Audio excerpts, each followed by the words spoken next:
সবাইকে স্বাগত দীপ্ত সংবাদে। সাথে রয়েছে দোলা ডলারের শুরুতেই জানাবো সংবাদ শিরোনাম। কর্মমুখী শিক্ষা ছাড়া বেকারত্ব নিরসন সম্ভব নয়, গবেষণায় মনোযোগী হওয়ার আহ্বান প্রধানমন্ত্রীর। টিকা সংকটের কারণ খতিয়ে দেখা হবে বললেন প্রধানমন্ত্রীর তথ্য উপদেষ্টা। হামে আজও মৃত্যুর নয়। বন্যায় ক্ষতিগ্রস্ত সুনামগঞ্জ হাওড়া অঞ্চলের ধান অল্প দামে বিক্রি করতে বাধ্য হচ্ছেন প্রান্তিক চাষিরা।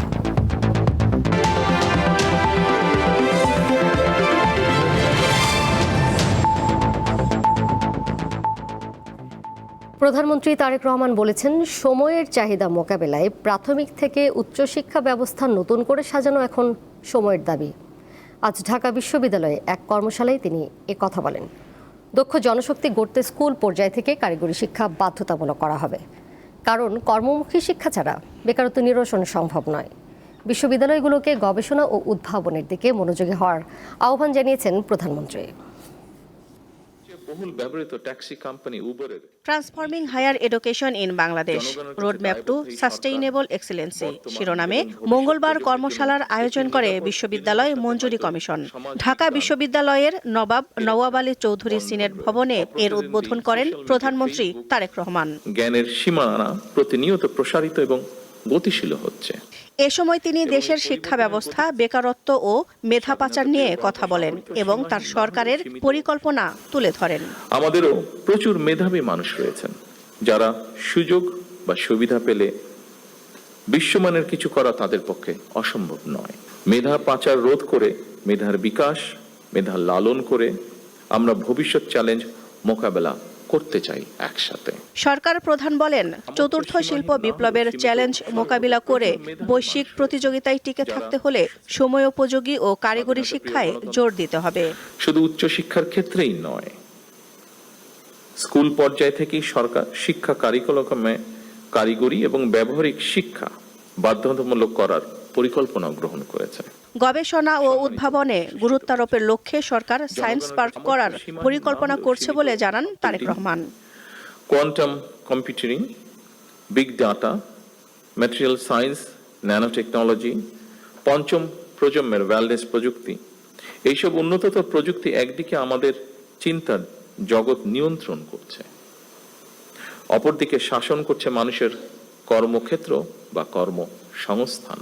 সামর্থ্য সীমাহীন না হলেও সীমিত সম্পদের কার্যকর ব্যবহারের মাধ্যমে অবশ্যই আমাদের পক্ষে নতুন কিছু করা সম্ভব বলে আমি দৃঢ়ভাবে বিশ্বাস করি। দেশ বিদেশের প্রতিষ্ঠানের সাথে অংশীদারত্বের ভিত্তিতে বিশ্ববিদ্যালয়গুলোতে বিজ্ঞান ও উদ্ভাবনী মেলা আয়োজনে উৎসাহ দেন প্রধানমন্ত্রী। Innovation fair, product sourcing. Dilsha Dani, Deepto Sangbad, Dhaka. হামের টিকার সংকটের কারণ খতিয়ে দেখতে আন্তর্জাতিক বিশেষজ্ঞদের সমন্বয়ে তদন্ত কমিটি গঠন করা হবে বলে জানিয়েছেন প্রধানমন্ত্রীর তথ্য ও সম্প্রচার উপদেষ্টা জাহিদুর রহমান। আজ সচিবালয়ে সরকারের কাজের অগ্রগতি নিয়ে এক ব্রিফিংয়ে তিনি কথা জানান। জাহিদ বলেন, হামের কারণে 4 শতাধিক শিশু মারা গেছে, এটি বড় বিষয়। কী কারণে টিকার সংকট হয়েছে, টিকা দেওয়ার ক্ষেত্রে কোনো অবহেলা ছিল কিনা, এসব বিষয় তদন্ত হবে এবং দায়ীদের অবশ্যই শাস্তি দেওয়া হবে। দেশে জ্বালানির চাহিদা অনুযায়ী সরবরাহ স্বাভাবিক রয়েছে বলেও জানান জাহিদুর রহমান।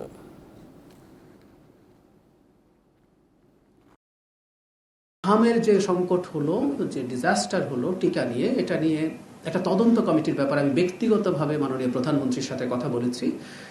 খুবই ক্রেডিবল একটা তদন্ত এটার হবে এবং সেটার প্রসেস চলছে, যেখানে শুধু বাংলাদেশ না, আন্তর্জাতিক বিভিন্ন সংস্থাকেও ইনভলভ করে কাজ করানোর চিন্তা ভাবনা হচ্ছে। আমি নিজে মাননীয় প্রধানমন্ত্রীর সাথে এই ব্যাপারে কথা বলেছি। এদিকে দেশে 24 ঘন্টায় হাম ও হামের উপসর্গ নিয়ে আরও 9 শিশুর মৃত্যু হয়েছে। এই সময় হাসপাতালে নতুন ভর্তি হয়েছে 1192 জন। মঙ্গলবার স্বাস্থ্য অধিদপ্তরের প্রতিবেদনে এই তথ্য জানানো হয়েছে। প্রতিবেদন অনুযায়ী প্রাদুর্ভাব শুরুর পর থেকে হামে 68 জন মারা গেছে, আর হামের উপসর্গ নিয়ে প্রাণ হারিয়েছেন 356 জন। এতে মোট মৃত্যু দাঁড়িয়েছে 424 জন। এছাড়া গত 15 মার্চ থেকে আজ সকাল 8টা পর্যন্ত মোট সন্দেহভাজন রোগীর সংখ্যা 51,567 জন। এর মধ্যে 7,024 জনের নিশ্চিত হাম, মোট 36,881 জন রোগী হাসপাতালে ভর্তি হয়েছে। এর মধ্যে 32,877 জন চিকিৎসা শেষে সুস্থ হয়ে বাড়ি ফিরেছে।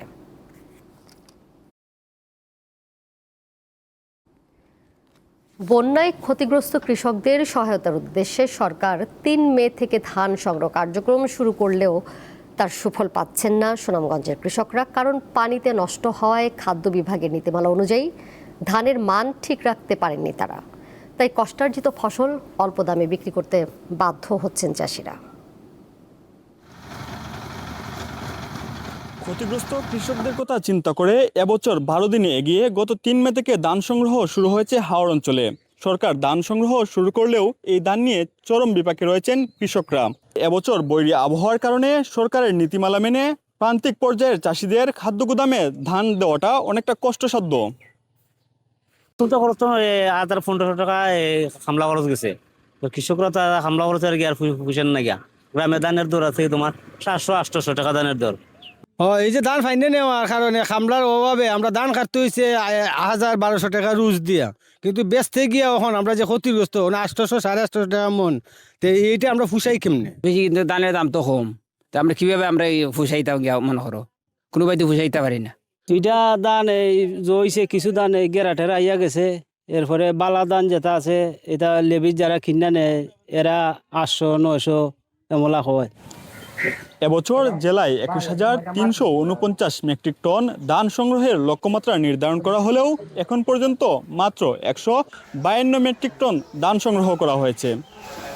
প্রতি বছরের মতো এবছরও সরকার বোরো সংগ্রহ 2026 মৌসুমে কৃষকদের কাছ থেকে সরাসরি ধান সংগ্রহ করার লক্ষ্যমাত্রা ইতিমধ্যে আমাদের সুনামগঞ্জ জেলায় প্রদান করেছেন। আমাদের লক্ষ্যমাত্রা 21,349 মেট্রিক টন।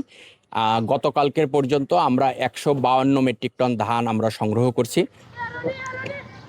খাদ্য গুদামে দিতে না পেরে খুব অল্প দামে স্থানীয় ফরিয়াদের কাছে বিক্রি করতে হচ্ছে ধান। কৃষকদের প্রত্যাশা, এই নীতিমালায় কিছুটা শিথিলতা এনে কৃষকের পাশে দাঁড়াবে সরকার।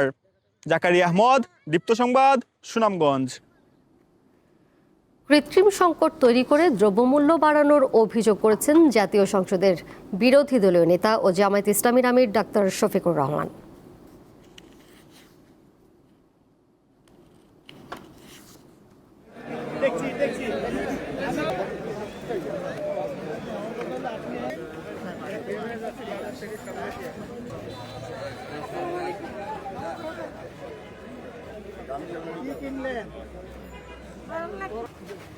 মধ্যস্বত্বভোগী ও চাঁদাবাজদের দায়ী করেন তিনি। সকালে রাজধানীর মিরপুর শাহ আলী পাইকারি বাজার পরিদর্শন শেষে সব কথা বলেন জামায়াত ইসলামীর আমির। বাজার নিয়ন্ত্রণে সরকারকে উদ্যোগী হওয়ার আহ্বান জানিয়ে শফিকুর রহমান বলেন, দ্রব্যমূল্য ও বাজার পরিস্থিতি স্থিতিশীল রাখতে সংসদ এবং সংসদের বাইরে বিরোধী দল সোচ্চার থাকবে।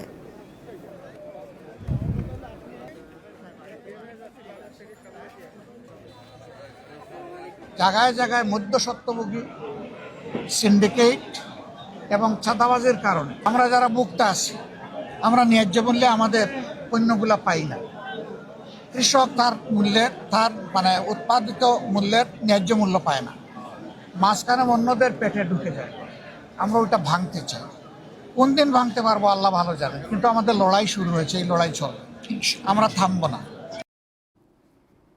সাবেক প্রধান বিচারপতি এবিএম খায়রুল হককে আরও 2 মামলায় জামিন দিয়েছে হাইকোর্ট। এ নিয়ে মোট 7টি মামলাতে জামিন পাওয়ায় তার মুক্তিতে বাধা নেই বলে জানিয়েছেন আইনজীবীরা। জুলাই আন্দোলনের সময় রাজধানীর যাত্রাবাড়ি ও মিরপুর থানার হত্যা মামলায় আজ জামিন পান বিচারপতি খায়রুল হক। বিচারপতি কে এম জাহিদ, সরওয়ার কাজল ও বিচারপতি শেখ আবু তাহিরের সমন্বয়ে গঠিত বেঞ্চ তার জামিন মঞ্জুর করে। এর আগে 28 এপ্রিল জুলাই আন্দোলনে যুবদল কর্মী হত্যা, তত্ত্বাবধায়ক সরকারের রায় জালিয়াতি এবং দুদকের করা মোট 5 মামলায় হাইকোর্টের দেওয়া জামিন বহাল রাখে আপিল বিভাগ।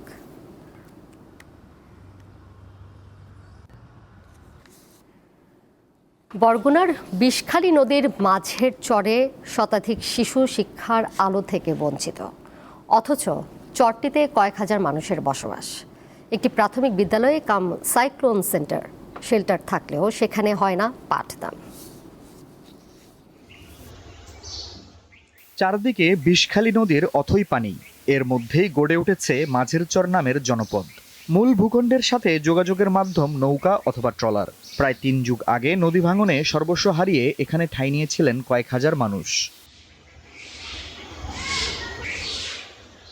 চরের বাসিন্দাদের প্রাকৃতিক দুর্যোগ থেকে বাঁচাতে 2012 সালে নির্মাণ করা হয় কাকচিড়া মাঝের চর প্রাথমিক বিদ্যালয় কাম সাইক্লোন শেল্টার, কিন্তু স্কুলের কার্যক্রম নেই। কয়েক বছর আগে একটি এনজিও অস্থায়ীভাবে পাঠদান শুরু করলেও পরে তা বন্ধ হয়ে যায়। আমাদের বাচ্চারা এখন তো মূর্খ, কোনো অক্ষর বলতেছে না। মনে করেন 5 বছর হওয়ার পরে পোলাপান দিতে হয় স্কুলে দেওয়ার মতো কোনো পরিবেশ নাই। স্কুলটা চালু হইলে আমার ভাই বোনরা পড়তে পারতো। স্কুলটা যদি হয় এখানে বাচ্চাদেরকে লেখাপড়ার জন্য, শিক্ষার্থীর জন্য, অক্ষর চেনার জন্য, তাদের জ্ঞান বৃদ্ধি করার জন্য অনেক উপকার হবে। এলাকা মানুষবাসীর জন্য উপকার হবে। আমাদের পোলাপানের কি অবস্থা হবে এটাই আমরা জানতে চাই, কিভাবে কি পড়ানো যাবে, কি করা যাবে। এই শিক্ষকেরা সরকারি কোনো ভাতা পায় না এবং বেতন পায় না। বিদেশ শিক্ষকেরা অন্য জায়গায় কর্মস্থলে চলে গেছে। এখন আমি একাই অফিসিয়াল কার্যক্রম চালিয়ে থাকি। সচেতন মহল মনে করছে, শিক্ষার প্রসারে সরকারের সাফল্য থাকলেও মাঝের চরের মতো দুর্গম এলাকাগুলো এখনো অবহেলিত। বিদ্যালয়টি চালু করতে পারলে এখানের ছোট ছোট কোমলমতি শিশুরা তারা পড়াশোনার সুবিধা পাবে। নইলে কিন্তু অসংখ্য শিশু এই নদী পার হওয়ার কারণে তারা লেখাপড়া ছেড়ে দিচ্ছে এবং শিশু শ্রমে জড়িত হয়ে যাচ্ছে। তো এই শিশুদেরকে সুশিক্ষায় শিক্ষিত করতে হলে এই বিদ্যালয়টি দ্রুতই চালু করা জরুরি বলে আমি মনে করি। চরের অন্ধকার ঘোচাতে এই পরিত্যক্ত ভবনটিতে দ্রুত পাঠদান শুরু হবে এমন প্রত্যাশা চরবাসীর। আফরিদ হাসান, দীপ্ত, বার্তাকক্ষ।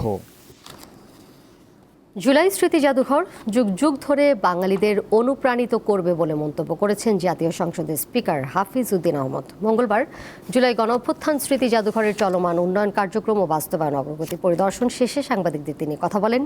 স্পিকার আরও বলেন, জাদুঘরটি প্রমাণ করবে গণতন্ত্রের জন্য এদেশের মানুষ হাসি মুখে জীবন দিতে পারে। এছাড়া জাদুঘরকে দেশের মানুষের জন্য একটি বিশাল সম্পদ হিসেবে অভিহিত করেন স্পিকার। এই সময় সংস্কৃতিমন্ত্রী নিতাই রায় চৌধুরী জানান, জাদুঘরের কাজ দ্রুত গতিতে এগিয়ে চলছে। আগামী জুলাই মাসের শেষের দিকে অথবা অগস্টের 1 তারিখে আমরা এই জাদুঘর ওপেন করব এবং সেটা মাননীয় প্রধানমন্ত্রী একটা সময় নির্ধারণ করে দেবেন। মাফিয়া শেখ হাসিনা তার খুনিদেরকে যে সরাসরি নির্দেশ দিয়েছেন হত্যা করার জন্যে, সেই কল রেকর্ডও অবিকৃতভাবে এখানে সংরক্ষিত আছে। এই জাদুঘর প্রমাণ করবে যে বাংলাদেশের মানুষ কোনো স্বৈরাচারকে সহ্য করে না। এবার কেওয়াই স্টিল চট্টগ্রাম সংবাদ।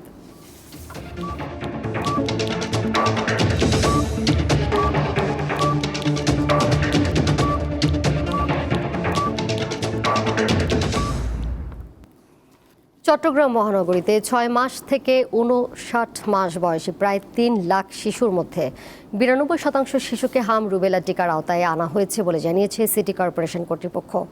সকালে চট্টগ্রাম সিটি কর্পোরেশন মিলনায়তনে হাম রুবেলা টিকাদান ক্যাম্পেইন সমন্বয় কমিটির সভায় এ তথ্য জানান city mayor doctor Sadat Hossain. বলেন, চট্টগ্রাম মহানগরীতে আগামী 20 মে পর্যন্ত 6 মাস থেকে 59 মাস বয়সী প্রায় 3,285,000 শিশুকে টিকার আওতায় আনা হবে। এর মধ্যে 2,76,627 শিশুকে টিকার আওতায় আনা হয়েছে। আগামী 1 সপ্তাহের মধ্যে লক্ষ্যমাত্রা পূরণ হবে বলে জানান তিনি।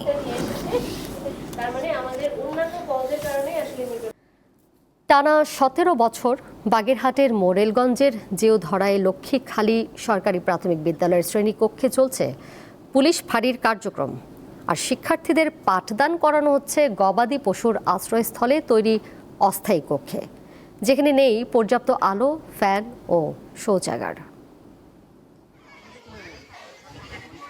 2009 সালে এলাকার আইন শৃঙ্খলা পরিস্থিতি স্বাভাবিক রাখতে বাগেরহাটের মোরেলগঞ্জের জিউধারা ইউনিয়নের লক্ষ্মীখালী সরকারি প্রাথমিক বিদ্যালয়ের কয়েকটি কক্ষে পুলিশ ফাঁড়ির কার্যক্রম শুরু হয়। এরপর দীর্ঘ 17 বছর পেরিয়ে গেলেও তা সরানো হয়নি। বিদ্যালয়ের 2য় তলার 3টি কক্ষ পুলিশের নিয়ন্ত্রণে রয়েছে। শিক্ষার্থীদের নিচতলায় গবাদি পশুর আশ্রয়স্থলে টিনের বেড়া দিয়ে তৈরি অস্থায়ী কক্ষে পাঠদান করাচ্ছেন শিক্ষকরা। অস্থায়ী ওই কক্ষগুলোতে নেই পর্যাপ্ত আলো বাতাসের ব্যবস্থা, নেই বৈদ্যুতিক ফ্যান। এছাড়াও শিক্ষার্থীদের জন্য নেই কোনো শৌচাগার বা ওয়াশরুমের ব্যবস্থা। পাশাপাশি বিদ্যালয়ের দেয়াল ও সিঁড়িতে বড় বড় ফাটল থাকায় বাড়ছে ঝুঁকি। এখানে যে পিলার গুলো ফাটা ফাটা, তারপরে এটা অনেক ঝুঁকিপূর্ণ। আমরা চলো যে হাঁটলে ভবনটা কিরকম কাঁপে। আপনার আগে গরু ছাগল বাস করতো, এই এখন যেখানে বাচ্চারা ক্লাস করতেছে, এখানে বাচ্চারা পরে খুব প্রচন্ড গরমের ভিতরে কোনো ইলেকট্রনিকের সমস্যা, যেরকম ফ্যান নেই। বৃষ্টি পড়লে মনে করেন মাঠের পানি সব ক্লাসের ভিতর আসে, বাচ্চাদের লেখাপড়ার সমস্যা হয়।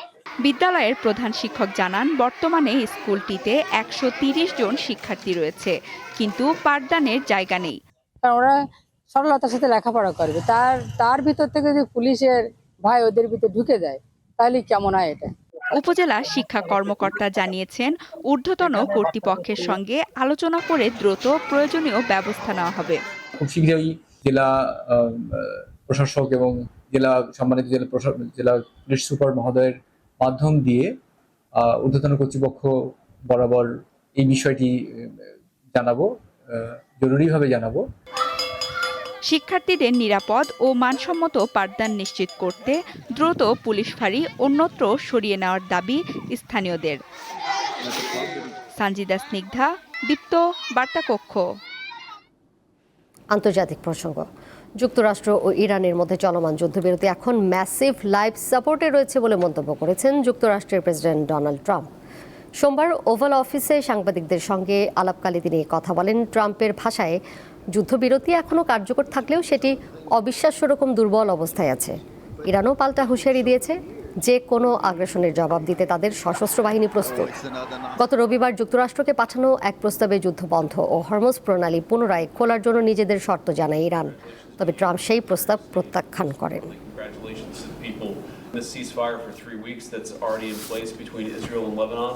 Of course, it wouldn't have happened. It's possible to get this extension, and it gives everybody time to continue to work on what's going to be permanent.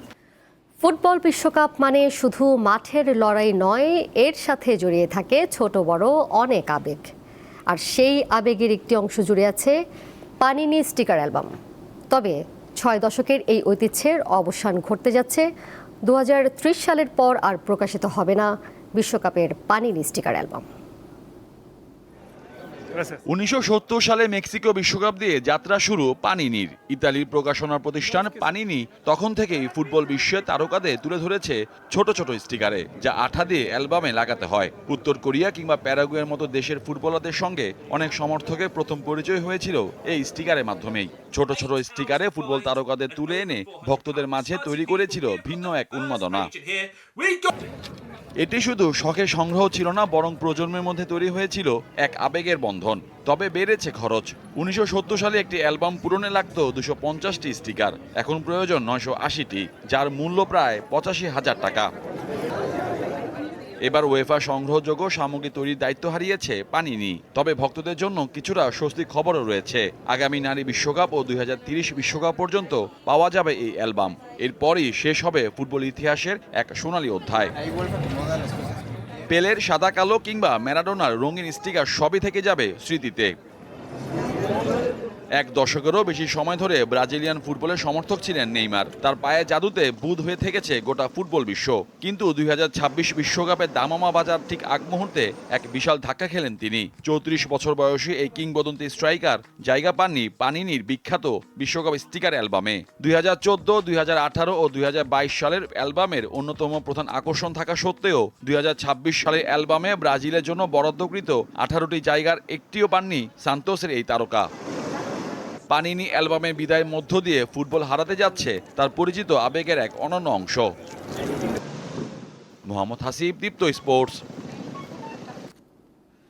এর সাথে শেষ করব দীপ্ত সংবাদ। যাবার আগে শিরোনামগুলো জানিয়ে দিব আরও একবার।